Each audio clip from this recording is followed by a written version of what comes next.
নমস্কার। যুক্তি তর্ক সঙ্গে অর্কই আপনাদের স্বাগত।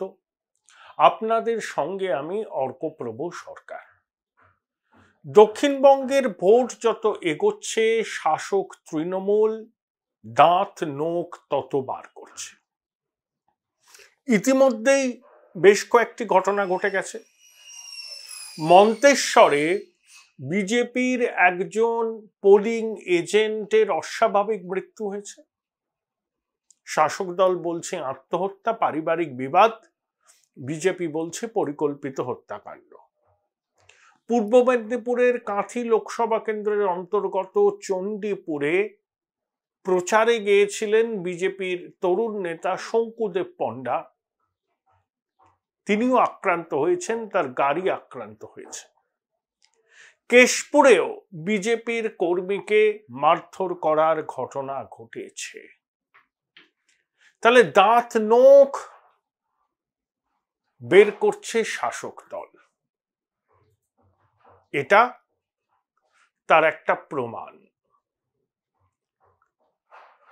কারণ প্রথমে এখনো পর্যন্ত যে 18টা কেন্দ্রে ভোট হয়েছে তাতে তৃণমূল কংগ্রেস 3টি আসনে জয় নিশ্চিত, সর্বাধিক 5টি আসন তারা পেতে পারে। বোলপুর এবং বীরভূম কেন্দ্রের সর্বশেষ গ্রাউন্ড রিপোর্ট এটাই বলছে যে পরিস্থিতি শাসকের অনুকূলে নয়। যদিও বা তারা জেতেন, একেবারে অন্তিম চরণে গিয়ে চূড়ান্ত ফয়সলা হবে। এই প্রেক্ষিতে ইমাম অ্যাসোসিয়েশনের কাছে সমর্থন ভিক্ষা করেছে রাজ্যের শাসক দল। দেখুন, একসময় দিল্লি জামা মসজিদের ইমামের কাছে তথাকথিত ধর্মনিরপেক্ষ দলের নেতারা সমর্থন চাইতে যেতেন। সেই ধারার এখন আর নেই বললেই চলে সেই ট্র্যাডিশন। আর জামা মসজিদের ইমামের ফতোয়া জামা মসজিদ সংলগ্ন অঞ্চলেও বা কতটা কাজ করে তা নিয়েও কিন্তু অনেকের মনে সন্দেহ আছে। তা ইমাম অ্যাসোসিয়েশনকে অনুরোধ করছে শাসক দল যাতে তারা মুসলিম ধর্মাবলম্বী ভাই বোনেদের বলে যে শাসক দলকে ভোট দিতে। আমাদের তথাকথিত ধর্মনিরপেক্ষতার ধ্বজাধারী সংবাদ মাধ্যম বুদ্ধিজীবী কুল একটা অদ্ভুত নীরবতা পালন করছে। আমি এদেরকে বলি না এরা ভণ্ড ধর্মনিরপেক্ষ। যে সময় প্রতিবাদ করার দরকার সে সময় তারা প্রতিবাদ করেন না, তাদের প্রতিবাদ খুব সিলেক্টিভ। এই আবহে মুখ্যমন্ত্রী কালকে অনেকগুলো কথা বলেছেন। তার আগে বলি যে মমতা বন্দ্যোপাধ্যায় দীর্ঘ 4 দশকের রাজনৈতিক যাত্রাপথ সম্পর্কে যারা অবহিত তারা জানেন যে Mamata Bandyopadhyay is a product of agitation. তিনি রাহুল গান্ধীদের মতো প্রোডাক্ট অফ প্রিভিলেজ নয়। যতটুকু তিনি অর্জন করেছেন সেই অর্জন করার পিছনে তার রাজনৈতিক বুদ্ধিমত্তা, তার লড়াই, সিপিএম বিরোধী আপোষহীন মানসিকতা এগুলো ছিল। যতদিন তিনি দিদিমণি ছিলেন ততদিন মানুষের একটা বড় অংশের আস্থাও তিনি পেয়েছিলেন। কিন্তু যেই দিদিমণি থেকে পিসিমণি হলেন তখন এই আস্থা বিশ্বাসের জায়গাটা সরে যেতে লাগলো। তার রাজনৈতিক উত্থান, 7 বারের সাংসদ, 3 টার্মের মুখ্যমন্ত্রী, ঈর্ষণীয় রেকর্ড। ধাপে ধাপে সিঁড়ি ভেঙে ভেঙে এই উচ্চতায় উঠেছেন। কিন্তু এবার যখন দেয়াল লিখনটা পড়তে পারছেন না যে এবার বোধহয় মসনদ ছাড়তে হবে, 14 তলা থেকে সরে যেতে হবে, সেই নামাটা কিন্তু সিঁড়ি দিয়ে হবে না, সেটা হবে লিফটে করে। যেদিন তিনি তার এয়ার অ্যাপারেন্টকে লিফটে করে রাজনীতির ময়দানে অভিষেক ঘটিয়েছিলেন সেদিনই কিন্তু স্থির হয়ে গেছিল তার পতনটাও হবে লিফটে করে নামার মতো দ্রুত গতিতে। মুখ্যমন্ত্রী বললেন যে তিনি বাইরে থেকে নেতৃত্ব দিয়ে ইন্ডি জোটের সরকার গঠন করবেন। খুব ভালো কথা। তো আমার একটা ঘটনার কথা বলি আপনাকে, সেটা 1999 সাল 21শে জুলাই ধর্মতলায় সভা হচ্ছে। আমি ঠিক তখন উল্টো দিকের একটা বাড়িতে, ভিড়ে ভিড়াক্কার। তখন তিনি এনডিএতে আছেন, অটলজির নেতৃত্বে এনডিএ। মমতা বন্দ্যোপাধ্যায় সেদিনকে ঘোষণা করেছিলেন যে এনডিএ সরকার হলে তিনি মন্ত্রিসভায় যাবেন। ভারত পশ্চিমবঙ্গের সর্ববৃহৎ সংবাদপত্র গোষ্ঠী কিন্তু সেই খবরটা ধরতে পারেনি মমতার কথায়। বর্তমান কাগজে একমাত্র এই খবরটি ভালো করে ছাপা হয়েছিল। মমতা বলেছিলেন, যিনি রিপোর্টার ছিলেন তিনি বোধহয় তার ওই বক্তব্যের ওই অংশটুকু ভালো করে অনুধাবন করেননি। তাহলে সরকারে যোগ দিলেন, রেলমন্ত্রী হলেন, বেরিয়ে গেলেন। বাকিটা আপনারা জানেন। কংগ্রেসের সঙ্গে অ্যালায়েন্স করলেন, ভিক্টরি সাইন দেখালেন 2001-এর বিধানসভা নির্বাচনে। পরাজয় যখন হলো গোসাগরে খিল তুলে রইলেন। আবার এনডিএতে এলেন, দপ্তরবিহীন মন্ত্রী হলেন, কয়লা মন্ত্রী হলেন। 2004-এ বিপর্যয় হলো। 2009 কংগ্রেসের সঙ্গে জোট করে 19টা আসন পেলেন, কেন্দ্রের রেলমন্ত্রী হলেন, 6 জন প্রতিমন্ত্রী হলেন। 2011-এ কংগ্রেসের সঙ্গে জোট করে ক্ষমতায় আসলেন পশ্চিমবঙ্গে। তারপরেও কিছুদিন দীনেশ ত্রিবেদী, মুকুল রায় রেলমন্ত্রী ছিলেন, তারপরে ইউপিএ 2 থেকে সমর্থন প্রত্যাহার করেন। তাহলে মমতা বন্দ্যোপাধ্যায় বাইরে থেকে নেতৃত্ব দিয়ে ইন্ডি জোটের সরকার গঠন করবেন, শুনতে কিরকম লাগে? আসলে তিনিও জানেন যে ইন্ডি জোট ক্ষমতায় আসবে না, তাই বাইরে থেকে নেতৃত্ব দেওয়ার প্রশ্নই ওঠে না। আর তিনি সরকারের ভিতরে বা সরকারের সমর্থক দল হলে অন্যান্য শরিকদের যে কি চূড়ান্ত টানাপোড়েনের মধ্যে পড়তে হবে, যাদের অভিজ্ঞতা আছে তারা সেটা বিলক্ষণ জানেন। দেখুন, মমতা বন্দ্যোপাধ্যায় বলছেন যে ইন্ডি জোট নাকি 310-15টা আসন পাবে। তাহলে ইন্ডি জোটের এতগুলো আসন পেতে গেলে কংগ্রেসকে 150 আসন পেতে হয়। রাহুল গান্ধী 54 বছর বয়স, কংগ্রেস কি সেই আসন পাবে? 54 পাবে? কংগ্রেস কেরালে আগের বার 20টার মধ্যে 19টা পেয়েছিল, এবার অন্তত 7-8টি আসন তারা হারাবে। ধরুন কেরলের ক্ষতিটা কর্ণাটকে তারা পূরণ করলো, তাও কর্ণাটকে আগের বার 3টে পেয়েছিল, এবার ধরুন আরো 7-8টা পেল, মোট 8-9টা পেল। কেরলের লস মেকআপ হলো। তেলেঙ্গানাতে কংগ্রেস 7-8টা আসন পাবে। তামিলনাড়ুতে ডিএমকে জোট সঙ্গী ছিল, তার থেকে 1-2টো আসন কমবে। অন্ধ্রপ্রদেশে খাতা খুলতে পারবে না। তাহলে বিন্ধ্য পর্বতের দক্ষিণে কংগ্রেস সাকুল্যে 1 আসন পেতে পারে। এবার আসুন উত্তর ভারতে। উত্তরপ্রদেশে 1টি আসন যদি রায়বেরেলি জেতেন, মধ্যপ্রদেশে শুধু নকুলনাথ, ছত্তিশগড়ে রাজনন্দনগাঁও থেকে ভূপেশ বাঘেল, রাজস্থানে গোটা 2 আসন, মহারাষ্ট্রে গোটা 2 আসন, পশ্চিমবঙ্গে 2টি আসন, আসামে কেবলমাত্র গৌরব গগাই, বিহারে পেলে শুধুমাত্র কিষানগঞ্জ বা আরো 1টি আসন। Join Indian Institute of Hotel Management now. Right choice, right decision.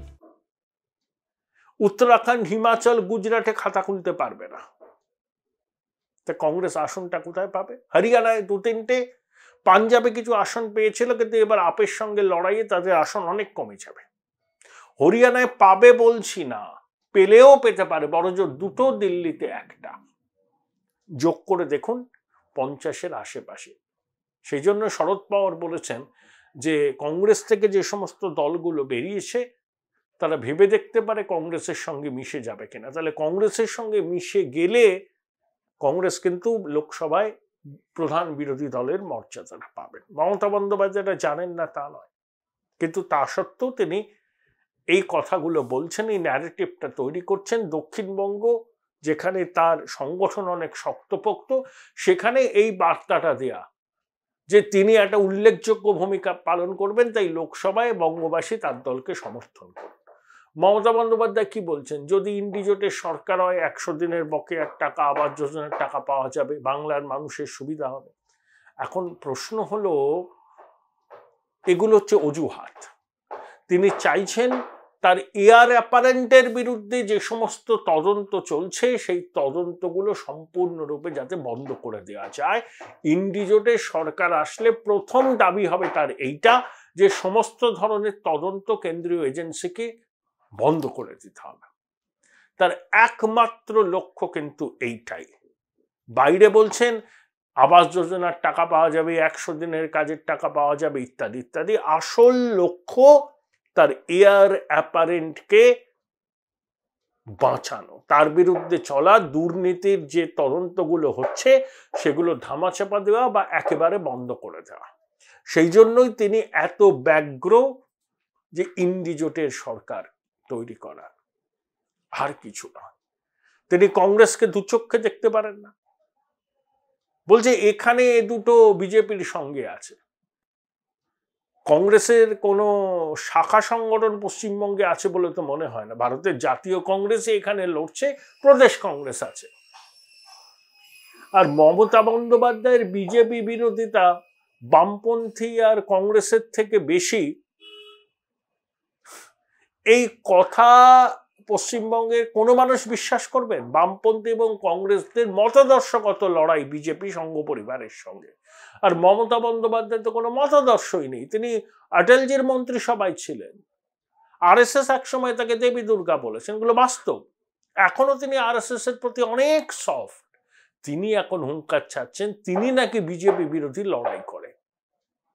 এইসব কথা শুনলে না, মানে যে শিশু ভূমিষ্ঠ হলো আজ রাতে সেও খিলখিল খিলখিল করে হেসে উঠবে।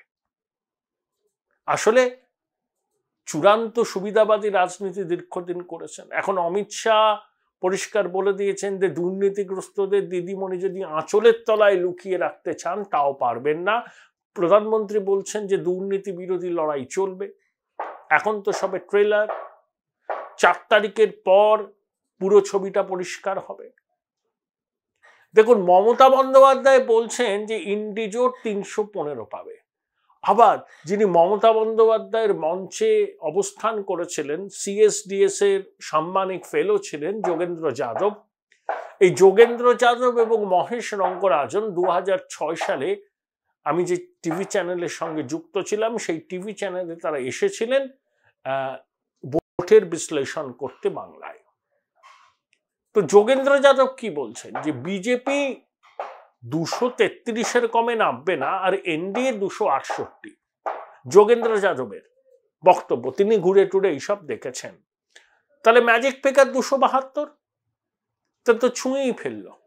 যোগেন্দ্র যাদবের এস্টিমেট এনডিএ কে 268-এর কমে নামাতে পারছেন না। আর মমতা বন্দ্যোপাধ্যায়ের ধর্ণা মঞ্চে যিনি আলো করেছিলেন, যিনি রাহুল গান্ধীর ভারত জোড়ো যাত্রায় পা মিলিয়েছিলেন, তিনি বলছেন এনডিএ 268। তাহলে বুঝতেই পারছেন যে মমতা বন্দ্যোপাধ্যায়ের কথার সঙ্গে বাস্তবের কোনো মিল নেই। 3 দফায় 280টা আসনে ভোট হয়েছে, 3 দফায়। 4র্থ দফায় আরো 96টা আসনে। আমি 3টে দফায় মোট 280টার মধ্যে এনডিএ 172টি আসন পাওয়ার সম্ভাবনা প্রবল। তাহলে বাকি 259টি আসনের মধ্যে আমার ধারণা যে আরো ধরুন ওই 170-75টি আসন মিনিমাম পাবে। আমার ধারণা, এবং রাজগুরু গাঙ্গুলিও বলছেন তিনি প্রেডিকশন করবেন, মানে এখনো অবধি তার মনে হয়েছে যে 368টি আসন পেতে পারে এনডিএ। এবং বাংলায় বিজেপি কোনো অবস্থাতেই 25-এর নিচে নামবে না। সেটা বাড়তে পারে, যদি 5% ভোট এদিক ওদিক হয়, আসন 31-32-এ চলে যেতে পারে, তৃণমূল সিঙ্গেল ডিজিটে নেমে যেতে পারে। তাহলে মমতা বন্দ্যোপাধ্যায়ের উত্থান যেভাবে সিঁড়ি ভেঙে ভেঙে সংগ্রাম করে, রাজনীতি করে, লড়াই করে, আন্দোলন করে হয়েছে, তার পতনটা কিন্তু হবে লিফটে করে। দেয়াল লিখনটা স্পষ্ট। এই দেয়াল লিখন স্পষ্ট বলেই তিনি মরিয়া হয়ে উঠেছেন যে দক্ষিণবঙ্গে তার সংগঠন মজবুত, সেখানে তৃণমূল অতীতে ভালো ফল করেছে। এবার যদি ভালো ফল তারা না করতে পারে, সিঙ্গেল ডিজিটে নেমে যাবে। তাই মরিয়া হয়ে উঠেছেন, নানা রকম কথা বলছেন। দেখুন, তৃণমূলের নেতারাই বলছেন একান্ত আলাপচারিতায় যে 21 সালের পর থেকে আমাদের সরকারটা করেছে কি, শুধু লক্ষ্মীর ভান্ডার ছাড়া কি করেছে? আর লক্ষ্মীর ভান্ডার তো এই ধরনের প্রকল্প ভারতবর্ষের সব রাজ্যের সরকারই দেয়। এর মধ্যে নতুনত্বটা কি আছে? শিল্প কই, কলকারখানা কোথায়, কর্মসংস্থান করে? শ্বেতপত্র প্রকাশ করবেন বলেছিলেন বিজিবিএস নিয়ে, একটা কিছু করেননি। আর 21 সালের নির্বাচনের সময় পার্থ মানিক, কেষ্ট বালু জেলে যায়নি। 2022-এ 23শে জুলাই থেকে এই জেল যাত্রার পর্ব শুরু হয়েছে। তাই 21-এর ছবির সঙ্গে 24-এর লোকসভা নির্বাচনের ছবির অনেক অনেক ফারাক আছে।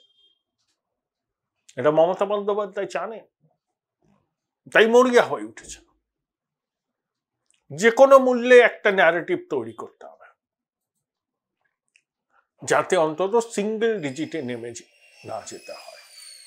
ইতিমধ্যেই ছোটবাবুর সঙ্গে তার দ্বন্দ্ব মোটামুটি প্রকাশ্যে চলে এসছে। ঘনিষ্ঠ মহলে মুখ্যমন্ত্রী আক্ষেপ প্রকাশ করছেন যে তাকে এমন এমন জায়গায় সভা করতে দেয়া হচ্ছে যেখানে প্রত্যাশা মতো ভিড় হচ্ছে না, আবার আইপ্যাকের সহায়তায় ছোটবাবু ভালো লোক সমাগম করছেন। যদিও বিরোধীদের অভিযোগ জোর করে সিভিক ভলেন্টিয়ারদের নিয়ে সভা ভরানো হচ্ছে, আর শুভেন্দু অধিকারী যা মিটিং করছেন, যা পদযাত্রা করছেন, সেখানে উপচে পড়া ভিড়। দেখুন, বিরোধীরা বিশেষ করে শুভেন্দু অধিকারী এবং বিজেপির নেতারা মাননীয়াকে হীরক রানী বলে কটাক্ষ করতেন। হীরক রানী বাই বাই। এবার কেন্দ্রীয় স্বরাষ্ট্রমন্ত্রীও বললেন যে হীরক রানী বাই বাই। দেখুন, উনি ট্রেডমিলে হাঁটতে হাঁটতে বাজেট করেন, তিনি হরিশ সালভের থেকে ভালো আইন বোঝেন, শক্তি চট্টোপাধ্যায়ের থেকে ভালো কবিতা লেখেন, সুচিত্রা মিত্রর থেকে ভালো গান করেন, তার গুণের শেষ নেই। তিনি যেটা